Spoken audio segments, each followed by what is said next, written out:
맥주 감사절로 우리는 지킵니다. 성경에 본문 말씀에 맥주 감사절을 지키라 하였습니다. 그래서 순종하는 마음으로 지킵니다. 맥주절은 보리와 밀, 수확이 끝난 때를 기념하여 드린 봄 작물의 수확 감사제로 지켰습니다. 맥주절은 처음 추수를 하는 절기라 해서 초실절이라 하기도 하고 6월절이 지난 후 7일씩 7번 지난 날에 지키는 절기라 하여 77절이라고도 했고, 또한 10일 곱하기 5는 50일이 되는 날이기 때문에 오순절이라고 하기도 했습니다. 또한 7월 1일에 나팔을 부는 절기이기 때문에 나팔절이라 하기도 하였고, 그달 7월 10일에 속죄일이 있어서 속죄절이라 이렇게 부르기도 하였습니다. 맥주 감사절을 이스라엘 사람들은 여러 가지 말로 표현했고 그 뜻을 지켜나갔던 것입니다. 오늘 본문 말씀을 통해서 하나님이 어떻게 맥주 감사절을 지키고 또 지키는 자에게는 어떻게 하시려고 하는가 하는 하나님의 뜻을 발견할 수가 있습니다. 첫째로, 하나님은 모든 사람들에게 맥주 감사절을 지키라고 합니다.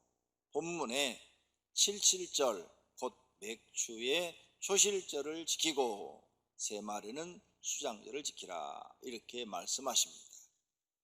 하나님께서 명령하시면 순종하는 것이 피조물이 할 일입니다.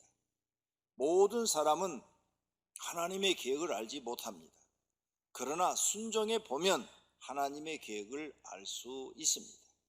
순종해 보지 않은 사람은 하나님의 계획을 모릅니다. 그래서 계속 죄를 짓게 됩니다. 그리고 영원히 하나님의 뜻을 모르고 원망과 불평을 하게 됩니다. 피조물은 이유 없이 하나님의 명령에 순종해야 합니다. 그래야 복을 받고 누리게 되는 것입니다. 불순종한 아담과 하와는 복을 잃어버렸습니다.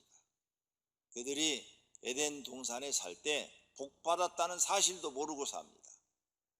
그래서 아담과 하와는 감사도 모르고 하나님 말씀의 소중함도 모릅니다. 또 저주가 무엇인지도 몰라요. 죽음이 무엇인지도 몰라요. 그냥 하나님 말씀만 믿고 살면은 모든 문제가 편안했을 텐데 하나님 말씀을 믿지 못하고 불순종하여 먹지 말라 한 선악과를 따먹어 버립니다. 그러므로 복이 없어지고 저주가 그들에게 임하는 것을 볼 수가 있습니다. 순종해 본 사람이 하나님의 계획을 알게 됩니다. 아브라함은 75세가 됐어요. 갈 바를 모릅니다. 그런데 하나님이 그에게 찾아오셔서 아브라함아, 고향 땅을 떠나서 내가 지시하는 곳으로 가라 하면서 팔레스타인으로 가라고 하십니다. 굉장히 먼 거리를 그는 가족들과 함께 이동을 합니다. 이렇게 하나님 말씀에 순종을 해서 명령대로 순종해서 가나안 땅으로 갔습니다. 그리고 가나안 땅에 가서 여러 가지 일들을 많이 겪었죠. 좋은 일들도 나쁜 일들도 많이 겪었어요. 그런데 세월이 지나고 딱 보니까 아브라함이 복받은 사람이 되었습니다. 그래서 창세기 17장 5절에 이제 후로는 내 이름을 아브람이라 하지 아니하고 아브라함이라 하리니 이는 내가 너를 여러 민족의 아버지가 되게 함이니라. 아브라함이란 뜻은 열국의 아버지, 여러 민족의 아버지 이런 뜻입니다. 하나님이 이름을 계명해 줬어요. 너는 열국의 아버지가 되리라. 이렇게 하나님의 축복을 받은 아브라함이 뭐 특별히 잘한 게 없어요. 하나님 말씀대로 따랐을 뿐이에요. 하나님이 하라는 대로만 했을 뿐이에요. 그랬더니 하나님께서 그에게 영생을 주시고 복된 길로 인도하신 줄로 믿습니다. 하나님의 말씀은 아는 것이 중요한 것이 아니라 지키는 것이 중요합니다. 누가복음 11장 28절에 예수께서 이르시되 오히려 하나님의 말씀을 듣고 지키는 자가 복이 있느니라 하신 것처럼 지키는 사람이 그 말씀의 비밀을 깨닫게 되는 것입니다. 성도님들도 하나님의 말씀을 지켜보아야 하나님의 뜻과 계획을 알 수가 있습니다. 그런데 하나님 말씀을 지키지 않으면 영원히 하나님의 뜻도 계획도 모릅니다. 왜? 자신을 향한 어떤 계획과 어떤 뜻이 있는지를 깨달지를 못하기 때문입니다. 순종해보는 사람만이 하나님 말씀이 다 맞네 이렇게 고백하게 되는 것입니다. 두 번째로 매추절을 지키는 사람들에게 복을 주신다는 것입니다. 남자는 절기를 의무적으로 지키라고 하십니다. 오늘 본문 23절입니다. 너희의 모든 남자는 매년 그랬죠. 3번씩 주 여호와 이스라엘 하나님 앞에 보일지라 그랬죠. 남자라고 그랬어요. 여자라고 하지 않았습니다. 왜 하나님은 남자를 강조했을까요? 강조한 이유가 있어요. 집안의 가장 제일 책임자가 남자예요. 하나님 믿는 사람이 하나님 앞에 믿음을 인정 못 받으면 그건 헛믿는 겁니다. 그러므로 남자는 반드시 하나님 앞에 나와서 자기 믿음을 인정받아야 됩니다. 아브라함이 복을 받고 잘 됐죠. 그러니 아브라함의 부인 사라가 남편을 존중합니다. 또 자녀들도 아버지를 존중해요. 그러므로 가장은 정말 하나님께 복받는 가장이 돼야 돼요. 그래야 자신도 행복하고 가족도 행복한 거예요. 하나님께 인정받으려면 하나님 말씀대로 순종해야 돼요. 아브라함처럼 순종해야 돼요. 그래야 도저히 어딘지도 모르는데 하나님이 가란 대로 갔더니 복의 사람이 된 거예요. 출애굽기 34장 21절 오늘 본문입니다. 너는 여세 동안 일하고 일곱째 날에는 쉴지니 밭갈 때나 거둘 때나 쉬어라. 이 말씀은 남자는 여세 동안 놀지 말고 일을 하라는 거예요. 무슨 일이든지 하라는 거예요. 노동이라도 하라는 거예요. 밭을 갈든지, 밭 가는 게 노동이잖아요. 장사를 하든지, 아니면 사업을 하든지, 직장을 다니든지, 남자는 절대 놀지 말라는 거예요. 남자의 마음속에 놀려는 생각을 갖고 있으면 너는 가장으로서 존경 못 받는다고요. 그 다음에 주일날은 일확천금이 생긴다 해도 일하지 말고 쉬라는 거예요. 그러면서 하나님을 공경하라는 거예요. 오늘 예배 드리는 게 우리가 하나님을 공경하고 경외하고 경배하는 행위죠. 근데 이것만 아니에요. 교회에서 주일학교 교사를 한다든지 성가대를 한다든지 찬양단을 한다든지 차량을 봉사하다든지 주차위원으로 일을 한다든지 무슨 식당 봉사를 한다든지 교회에서 무슨 일을 맡겨두는 그 일을 열심히 하는 것이 그게 곧 하나님을 경외하는 행위에 들어가는 거예요. 너는 6일은 너를 위해서 열심히 일을 하고 하루는 하나님을 위해서 일을 하라는 거예요. 그러면 내가 너를 복 주겠다는 거예요. 남자 너한테 복을 주겠다는 거예요. 그리고 절기 때마다 불평하지 말고 감사한 마음으로 하나님 이렇게 맥주절을 주어서 감사합니다 하고 그 의미를 생각하면서 마음으로 지키라는 거예요. 남자는 아무리 멀어도 하나님의 전을 찾아와서 절기를 반드시 지키라는 거예요. 이스라엘 사람들이 자기가 있는 곳에서 예루살렘 성전까지 가려면 걸어가야 돼요. 걸어가야 돼. 옛날에 다 걸어 다녔잖아요. 부자는 말 타고 가지만 말 타고 가도 하루길 가면요 엉덩이 다 까져요. 이스라엘 사람들이 예루살렘 성전에 예배 드리러 오려면 부자들은 말 타고 온단 말이에요. 하루길 그거 타고 오는데 얼마나 그 사람 힘들겠어요. 쉬운 일 아니에요. 그 다음 나머지 가난한 사람들은 걸어와요. 그런데 오라는 거예요. 하나님 명령이에요. 무조건 오라는 거예요. 남자는 무조건 와라. 무조건 와서 절기를 지키라는 거예요. 그래야 하나님이 너를 인정하겠다는 거예요. 나를 경외하는 걸 인정하겠다는 거예요. 핑계 대지 말고 변명도 하지 말라는 거예요. 그게 하나님의 명령이에요. 명령. 그래야 남자가 하나님 앞에 인정을 받고 복을 받는다는 말씀입니다. 남자는 정말 복을 받아야 돼요. 내가 복을 받아야 가정에서 큰소리치며 사는 거예요. 남자가 하나님 앞에 인정을 받아야 하나님이 남자가 하는 일에 복을 주고, 그래야 세상에서 성공했다는 말을 들을 수가 있는 것이죠. 그런데 하나님 앞에는 인정받지 못하고 세상 방법으로 성공하려고 하니 아무것도 안 되고 망하게 되는 것입니다. 남자는 하나님께 인정받을 것이 있어요. 첫째, 믿음 인정받아야 돼요. 두 번째, 순종. 하나님 말씀에 무조건 복종하는 이 순종 인정받아야 돼요. 세 번째, 사랑. 하나님 사랑, 이웃 사랑하는 거 인정받아야 돼요. 네 번째, 충성. 하나님 앞에 충성. 이거 인정받아야, 이 네 가지만 여러분이 인정받으면 여러분은 지금부터 무슨 일을 하든 하나님이 도와주십니다. 이거 인정받지 못하면 복을 못 받아요. 인정받은 사람들은 복을 받습니다.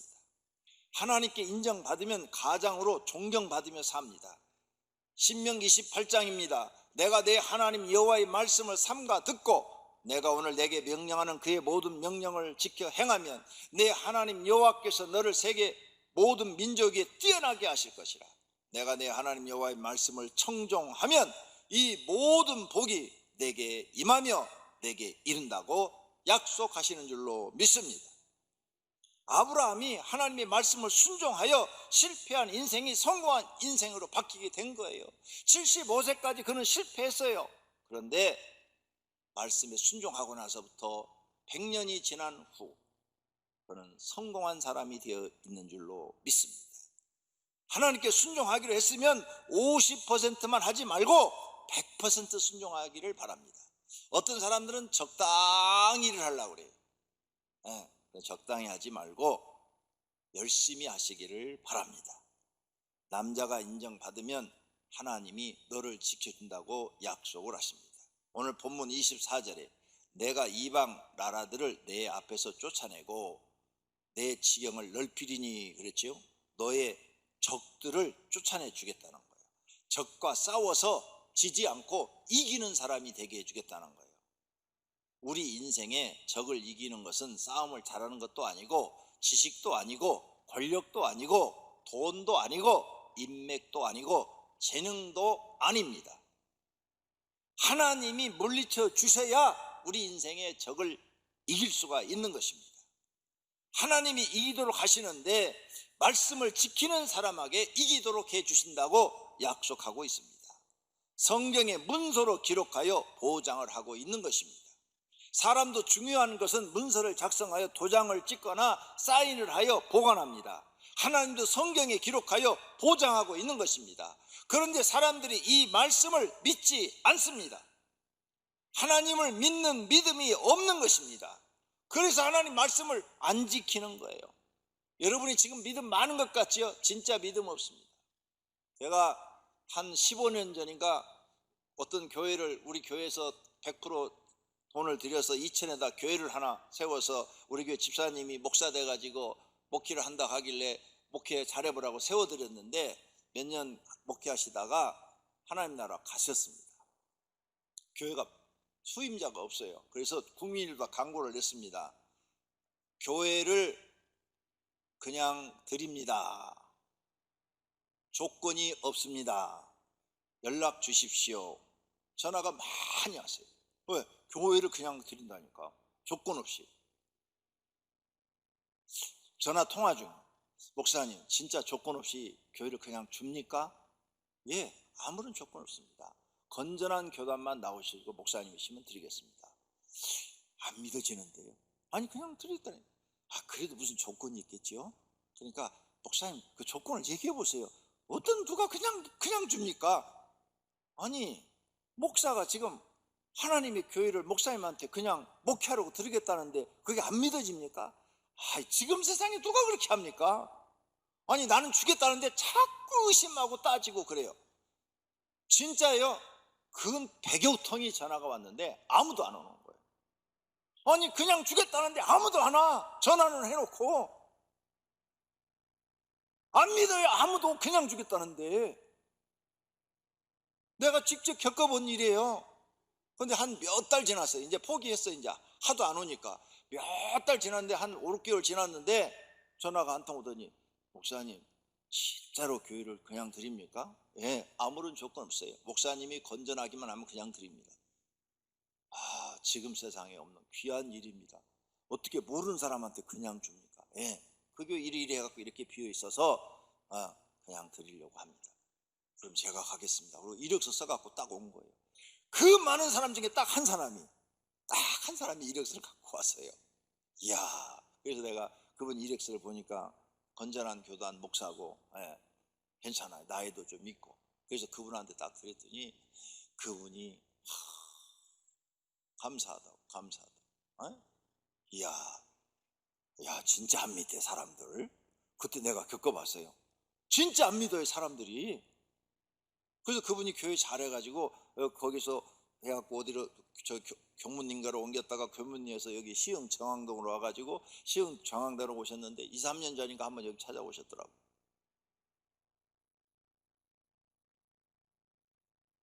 하나님 말씀에 성경에 보장을 하는데 여러분이 안 믿어. 이걸 안 믿으니까 순종을 안 하는 거예요.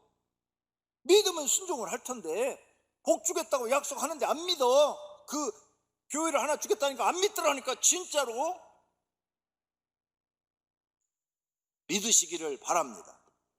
둘째로 하나님이 지경을 넓혀주겠다고 약속을 하세요. 오늘 본문에 내가 이방 나라들 내 앞에서 쫓아내고 내 지경을 넓히리니 남자가 하는 일이 잘 되어 수입이 늘어나게 하겠다는 거예요. 장사를 하면 장사가 더 잘 되게 하고, 사업을 하면 사업이 더 잘 되게 하고, 직장에 가서는 직장이 더 잘 되게 해서 너의 지경, 땅을 넓혀주겠다는 거예요. 땅을 하나님이 지금 약속을 하고 있는 거예요. 그런데 이걸 안 믿어요. 하나님이 안 주시면 자신의 세상적인 방법으로 세상 것을 가지려는 사람들이 많죠. 그런데 사울왕처럼 결과는 죽음과 멸망의 길로 가는 것입니다.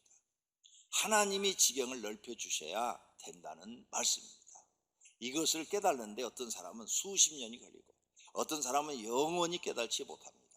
그런데 어떤 사람은 깨달지 못했는데 성품이 좋아 이삭처럼 말씀에 순종하였더니 하나님의 모든 축복의 말씀이 자기 것이 되어 나타납니다. 그때서야 하나님 말씀은 옳습니다. 천천금은보다 승하니이다. 하나님 말씀은 진리입니다. 이런 고백을 하게 되는 것입니다. 셋째로 하나님께서 너의 모든 것을 지켜주겠다고 말씀합니다. 오늘 본문 끝부분에 아무도 내 땅을 탐내지 못하리라. 지켜주겠다는 거예요. 여러분, 하나님이 우리를 지켜주겠다는 이 말을 믿습니까? 얼마나 믿습니까? 욥이 왜 부자로 잘 살았습니까? 사람들은 이걸 몰라요. 욥이 왜 부자로 잘 살았습니까? 욥이 재능이 많으니까, 실력이 있으니까, 능력이 있으니까 잘 사는 모양이다, 이렇게 보는 거죠. 그런데 사람들이 모르는 것을 마귀가 알고 있어요. 마귀가 뭐라고 말했는가 볼까요? 사단이 여호와께 대답하여 이르되 욥이 어찌 까닭없이 하나님을 경외하리까? 주께서 그와 그의 집과 그의 모든 소유물을 울타리로 두르심인 때문이 아니니까. 주께서 그의 손으로 하는 바를 독되게 하사 그의 모든 소유물이 땅에 넘치게 하셨음이니이다. 하나님이 욥을 소유물 울타리로 이렇게 지켜줬대. 두루심으로 지켜줬대. 그리고 욥이 하는 일마다 손을 복되게 해서 그 소유물이 땅에 넘치게 해줬대. 근데 하나님이 지금이라도 안 지켜주면 날아간다는 거예요. 그래서 이제 주의 손을 펴서 그의 모든 소유물을 찢어서 그리하면 틀림없이 주를 향하여 욕하지 않겠나이까 하고 사단이 알아. 마귀도 알고 있는데 사람은 모르고 있는 거야. 여러분, 지금 여러분 집을 지켜주시는 분이 하나님인 줄 믿으셔야 됩니다. 하나님이 그 울타리 걷어버리면 하루아침에 박살나버립니다. 욥의 집이 하루아침에 박살나버렸습니다. 10 자녀가 하루아침에 다 죽어버렸어요. 울타리를 딱 걷으니까 걷자마자 마귀가 가서 다 없애버립니다. 이렇게 나나 여러분이나 지금 사는 것이 하나님 주신 울타리로 살고 있는 것입니다. 우리 교회가 이렇게 코로나19인데도 부흥하고 계속 전도되어지고 교회가 가득가득 찬 것이 무엇입니까? 성령 하나님이 역사해 주시기 때문인 줄로 믿습니다. 성도님들은 알고 계십니까? 하나님이 지켜줘서 잘 살고 있다는 것을. 많은 사람들이 이것도 모르면서 삽니다. 욥처럼 하나님을 경외하는 사람은 지켜주신다는 것입니다. 절기를 진심으로 지키는 사람은 하나님을 경외하는 사람입니다. 그래서 믿음을 욥처럼 인정받고 잘 사는 것입니다. 여호와께서 사단에게 이르되 내가 내 종 욥을 주의하여 보았느냐? 그와 같이 온전하고 정직하여 하나님을 경외하며 악에서 떠난 자는 세상에 없느니라 라고 말씀하셨습니다. 하나님이 욥의 믿음을 100% 인정한다, 이런 말씀인 줄로 믿습니다. 남자 성도님은 하나님께 인정받는 사람이 되십시오. 그것이 자신이 살 길입니다. 영혼도 살고 육신도 살 길입니다. 이것을 깨닫지 못하면 평생 고생합니다.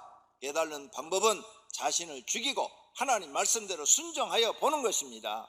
하나님 말씀을 하나씩 순종해 보지 않으면 못 깨닫습니다. 못 깨닫는 사람은 짐승과 같다고 성경에 써놨어요. 시편 49편 20절, 존귀하나 깨닫지 못하는 사람은 멸망하는 짐승 같도다. 내 말이 아니고 성경이 이렇게 정의를 하고 있다는 것입니다. 하나님의 말씀대로 사는 사람은 하나님이 영혼도 육체도 지켜주십니다. 가정도 사업도 생업도 지켜주십니다. 이것을 믿는 사람이 하나님을 경외합니다. 모두가 하나님을 경외하시기를 바랍니다. 아브라함은 하나님을 경외하는 테스트에 합격했습니다. 이삭을 바치라 그러니까 100세 얻은 이삭을 하나님 앞에 잡기 위해서 모리아산에 가서 결박하여 이제 드리려고 합니다. 제물로. 그때 하늘에서 음성이 들립니다. 하나님의 사자의 음성이 들리는데 아브라함아 아브라함아, 그 아이에게는 손을 대지 말라, 아무 일도 하지 말라. 내가 독자까지도 아끼지 않고 하나님 앞에 드리는 너의 그 마음을 보았노라. 정말로 네가 하나님을 경외하는 줄을 보았다, 그 말이에요. 그래서 너에게 이제 복을 주는데 내게 큰 복을 주고 내 씨가 크게 번성하여 하늘의 별과 같고 바닷가의 모래와 같게 하리니 내 씨가 그 대적의 성문을 차지하리라. 이렇게 하나님이 복 주신 줄로 믿습니다. 성도님은 하나님을 경외하는 테스트에 합격하셨습니까? 아니면 불합격하셨습니까? 자신을 돌아봐야 됩니다. 복도 나의 신앙에서 나오고 저주도 나의 행동에서 나옵니다. 앞으로 하나님을 높이고 경외하십시오. 모든 테스트에 합격하십시오. 그러면 복받는 사람이 되실 줄로 믿습니다. 결론으로 맥주 감사절을 믿음으로 지켜야 합니다. 모든 절기를 하나님을 경외하는 마음으로 지키시기를 바랍니다. 하나님을 경외하는 테스트에 합격해야 합니다. 하나님의 말씀을 순종해 보아야 하나님의 뜻을 알 수 있습니다. 남자는 의무적으로 지켜야 됩니다. 남자가 잘 되어야 가장으로 존경받고 삽니다. 그리 하시려면 하나님 말씀을 100% 믿고 지켜야 됩니다. 모두가 하나님 말씀에 토 달지 마시고 경외하는 마음으로 순종하시어 복의 사람이 되시기를 축원합니다. 축원합니다. 두 눈을 감고 결심의 기도하십시오. 결심의 기도. 하나님, 오늘 말씀을 듣고 내가 깨달았습니다. 이제 내가 하나님을 경외하는 사람이 되게 하소서. 오늘 말씀처럼 철저하게 6일은 일하고 주일은 하나님을 경배하고 경외하고 절기를 지키며 살겠습니다. 하나님이 기뻐하실 줄로 믿습니다. 기도하십시오.